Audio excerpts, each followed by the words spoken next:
وجہ وجود کائنات شان رسول کا بیان مجھ سے بھلا ہو کس طرح شان رسول کا بیان مجھ سے بھلا ہو کسی طرح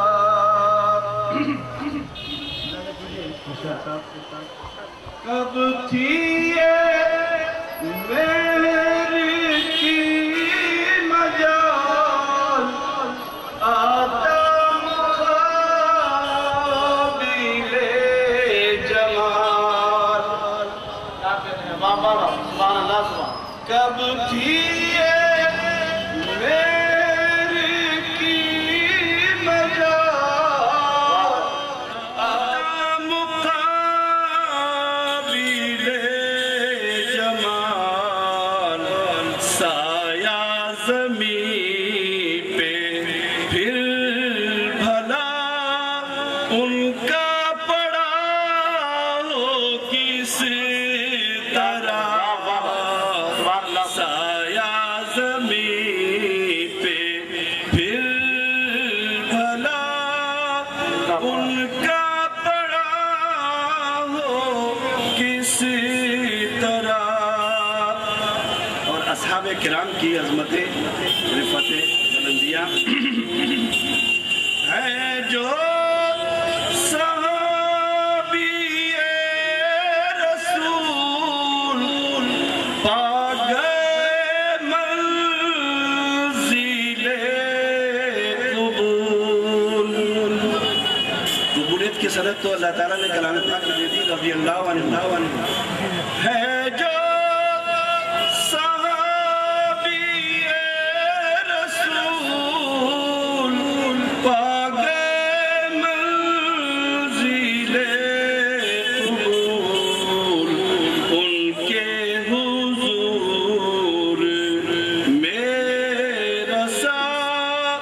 فکر رسا ہو کس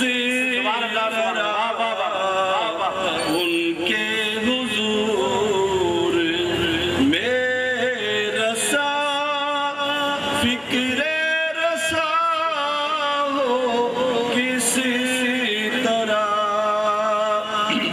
اور ملازہ کیجئے آپ کی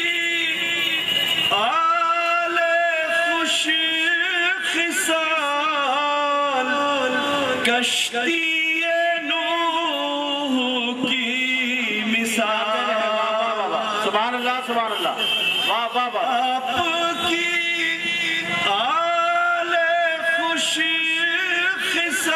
خصال کشتی نوح کی مثال بحر میں اپنا نظر بلا ہو کیا کرے سبحان اللہ بحر میں اپنا قافلہ نظر بلا کیا کرے اسی طرح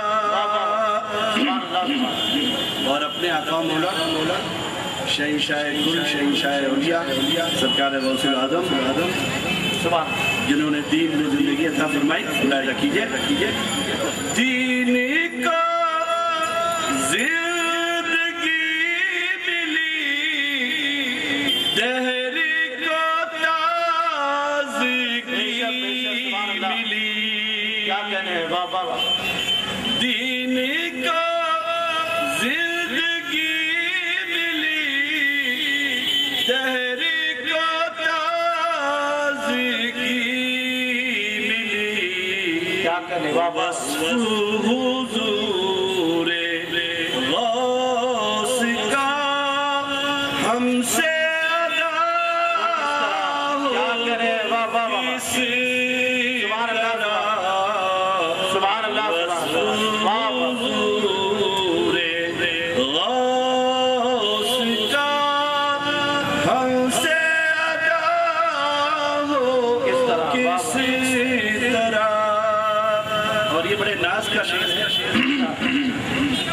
سے تم ہی کو چاہتے ہیں ہم، تم تو ہمارے غوث ہو،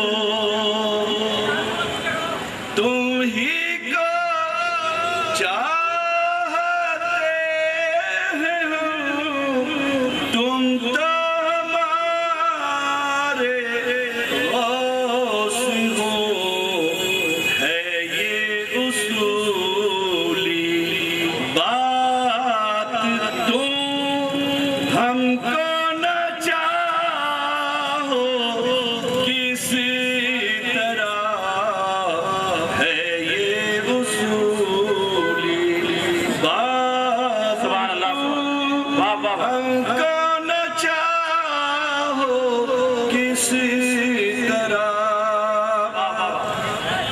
اور آپ تمام حضرات کو معلوم ہے، نہیں معلوم ہے تو اپنے ذہن و فکر میں نوٹ کر لیجئے، بدائیوں میں جتنے بھی جلوے نظر آ رہے ہیں یہ سرکار غوث الاعظم کے تصرف میں طفیل میں حضور شمس ماررہ اچھے میاں کے تصدق اور طفیل میں پہنچے ہیں۔ بے شک بے شک، اور ہمارا کلام یا ہمارا بیان مکمل نہیں ہوتا جب تک کہ شمس ماررہ کی بارگاہ میں ہم خراج عقیدت نہ پیش کریں۔ بے شک بے شک،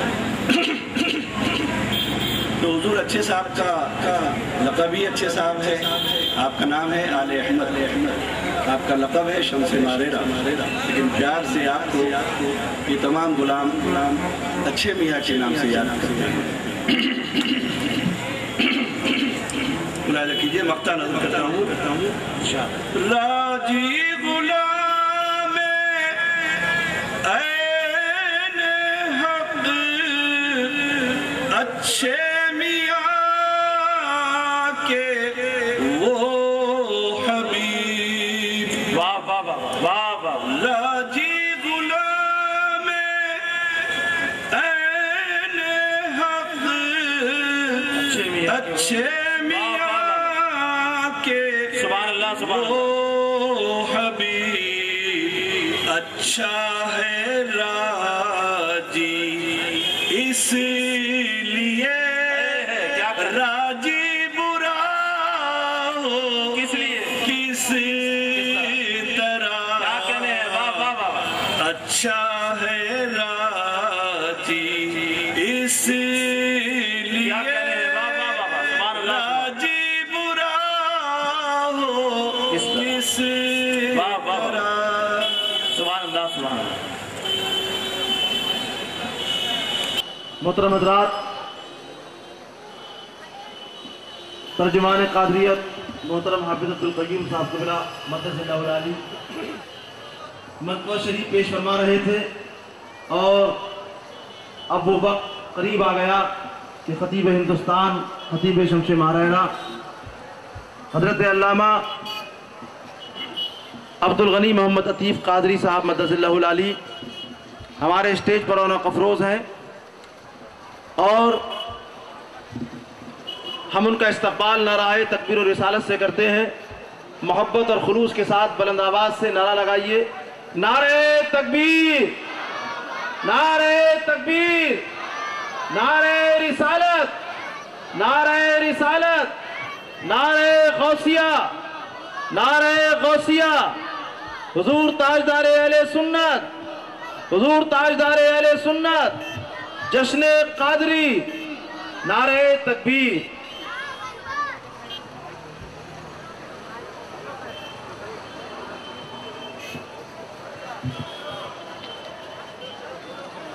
بسم اللہ الرحمن الرحیم وبہ نستعین، السلام علیکم ورحمۃ اللہ وبرکاتہ۔ الحمدللہ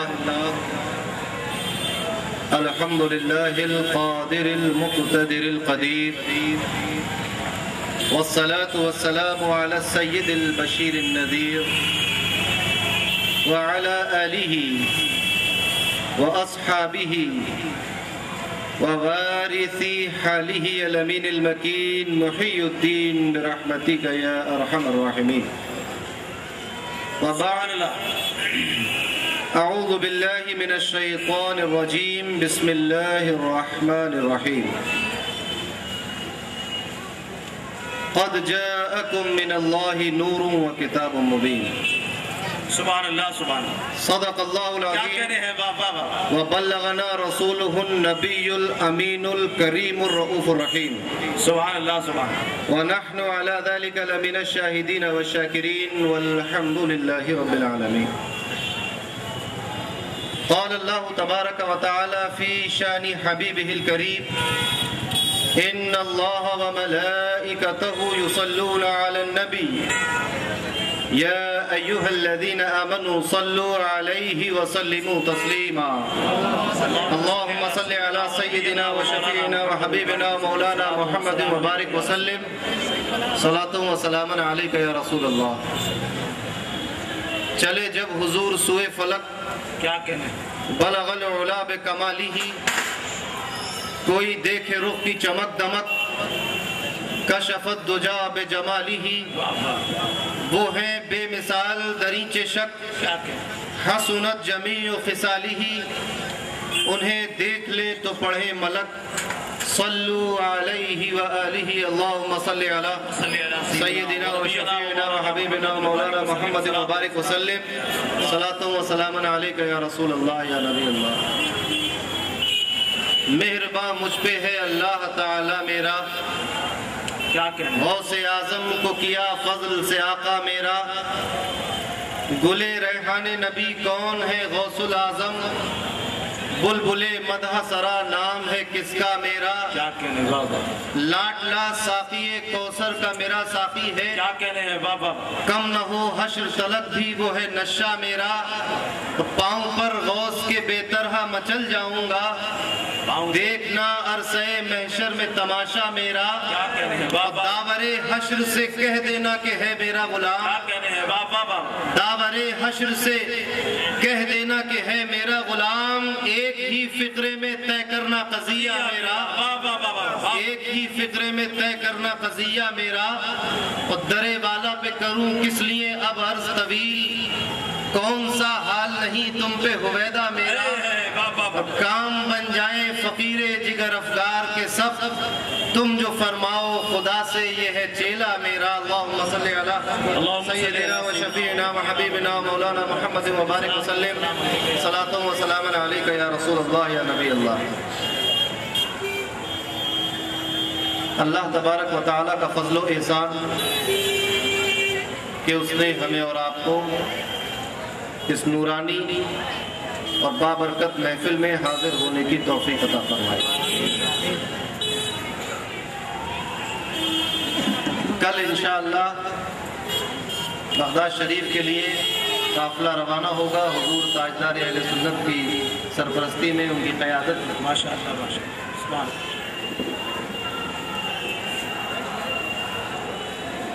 بغداد شریف جانے سے پہلے یہ ایک محفل منعقد کی گئی ہے. کل کی رات گزشتہ رات میں ناگ دیوی اسٹریٹ میں کرافٹ مارکیٹ کے پاس جشن قادری کا اہتمام کیا گیا تھا. جی جشن قادری اپنی تمام تر شان و شوکت کے ساتھ منایا گیا اور اس جشن کی خصوصیت یہ تھی ویسے تو جلسوں میں مقرر خصوصی ہوتا ہے مگر وہ جلسہ خصوصی تھا. کیا کہنے ہیں واہ واہ. کیونکہ اس میں ہمارے اور آپ کے شیخ صاحب قبلہ نے تقریر فرمائی. واہ واہ بے شک سبحان اللہ. ویسے تو جلسے میں مقرر خصوصی ہوتا ہے مگر مقرر کی وجہ سے وہ جلسہ خصوصی ہو گیا. واہ واہ واہ سبحان اللہ. بھرپور خطاب دلیلوں سے مزین عالمانہ محققانہ خطاب تھا. اسی آیت کریمہ کی روشنی میں آپ نے خطاب فرمایا تھا قد جاءکم من اللہ نور و کتاب مبین اور کافی تفصیلی خطاب تھا مگر شیخ صاحب یہ جانتے تھے کہ اب آئندہ جلسے میں میری تقریر ہونا ہے، تو انہوں نے اپنے خطاب میں کچھ باتیں نہیں بتائیں جو میرے لیے چھوڑ دی۔ واہ واہ، کیا کہنے ہیں، کیونکہ اگر ساری باتیں وہ کہہ دیتے تو پھر آج میں کیا کرتا۔ واہ واہ، کچھ باتیں انہوں نے قصداً نہیں بیان کی جس کو آج میں بیان کرنے کی کوشش کروں گا۔ سبحان اللہ ماشاء اللہ۔ بہت سے لوگ کل کے جلسے میں شریک تھے، ان کے ذہن میں وہ پوری تقریر ہوگی، اور جو لوگ وہاں نہیں پہنچ پائے تھے تو میں تھوڑی سی دیر میں ان کو اس کی تقریر کا لب لباب بیان کر دیتا ہوں۔ تقریر اس عنوان پر تھی کہ نور آ گیا ہے، قد جاءکم من اللہ نور، یقیناً تحقیق کہ تمہارے پاس آ گیا اللہ کی جانب سے نور اور روشن کتاب۔ اس عنوان پر تقریر چلی اور آپ نے اپنی تقریر میں یہ بیان کیا کہ نور آ گیا ہے تو اب اندھیروں کو مٹنا ہوگا۔ کیا کہنے ہیں، بے شک، کیونکہ نور کے بارے میں 4 باتیں خاص طور سے دھیان میں رکھنے کی کہی گئی تھی۔ ان میں سے ایک تو یہ تھی کہ نور اور اندھیرا دونوں ایک ساتھ جمع نہیں ہو سکتے، بے شک، یا تو نور ہوگا یا اندھیرا ہوگا۔ بے شک، ان میں سے ایک بات یہ تھی کہ نور لایا جاتا ہے، دنیا کی اصلی حالت اندھیرے کی ہے۔ بے شک، دنیا میں اندھیرا تھا تو نور لایا گیا تو منور ہو گئی۔ اسی طرح 4 باتیں آپ نے بیان کی تھی، پھر آخر میں ایک 5ویں بات بھی بیان کی کہ نور کی خاصیت یہ ہے کہ ایسا نہیں ہو سکتا کہ نور خود تو روشن ہو مگر جو نور کے پاس ہو وہ روشن نہ رہے، ایسا بھی نہیں ہو سکتا۔ کیا کہنے ہیں، واہ واہ واہ، مگر ایک چھٹی بات بھی تھی جو شاید شیخ صاحب نے میرے لیے چھوڑ دی تھی۔ کیا کہنے ہیں، واہ واہ واہ واہ، وہ چھٹی بات یہ ہے کہ نور سے نور حاصل کرنے کے لیے اس کے پاس جانے کی ضرورت ہے، اور نور کو نور سمجھنے کے لیے دور رہ کر بھی کام چل سکتا ہے۔ کیا کہنے ہیں، واہ واہ واہ واہ، مثال کے طور پر بہت دور ایک لائٹ روشن ہے مگر اس کی روشنی ہم تک نہیں آتی، مگر ہم دیکھ رہے ہیں کہ وہ نور ہے، چمک رہا ہے۔ نور کو سمجھنے کے دیکھنے کے لیے اس کے پاس جانا ضروری نہیں، کیا کہنے ہیں، واہ واہ، اپنے آپ کو روشن کرنے کے لیے اس کے پاس جانا ضروری ہے۔ اب اللہ کی جانب سے نور آیا ہے۔ کل بیان میں سنا کہ لوگ قریب رہ کر بھی اپنے دلوں کو منور نہیں کر پائے، اور اویس قرنی ہزاروں کلومیٹر دور بیٹھ کر بھی اپنے دل کو اس نور محمدی سے روشن کر لیا، بے شک، بے شک، سبحان اللہ، کیونکہ نور تو دکھائی دے رہا